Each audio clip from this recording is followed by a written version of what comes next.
তো শুরুতেই বুঝতে পারছেন আজকের ভিডিওটা কি নিয়ে। তো আলহামদুলিল্লাহ আল্লাহর অশেষ রহমতে আজকে 15 দিন বয়সে টাইগার মুরগির বাচ্চার প্রথম ডেলিভারি করতে যাচ্ছি, দেখতে পারতেছেন। তো টাইগার মুরগির বাচ্চা যদিও ব্রুডিং করে রেডি করাটা অনেক পরিশ্রমের, অনেক কষ্টের, অনেক বাধা বিপত্তি চড়াই উতরাই পেরিয়ে পরবর্তীতে মূলত হচ্ছে বাচ্চাগুলো ডেলিভারির উপযুক্ত হয় আলহামদুলিল্লাহ। ঢাকা থেকে মূলত ভাইরা আসছিল 200 পিস বাচ্চা, ওনারা আজকে আমার ফার্ম থেকে এসে নিয়ে গেল। আসসালামু আলাইকুম, আশা করি সবাই অনেক ভালো আছেন। আলহামদুলিল্লাহ আল্লাহর রহমতে আমি অনেক ভালো আছি।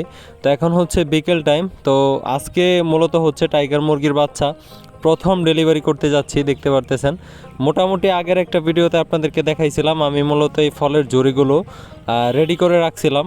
তো আজকে মূলত ভাইয়েরা অনেক কষ্ট করে আমার বাসাতে আসছে ঠিকানা ম্যানেজ করে, যদিও আমি আমার সাধ্যমতো তাদেরকে ঠিকানাটা দেওয়ার চেষ্টা করছি, তারপরে ওনারা যথেষ্ট পরিশ্রম করে আসছে।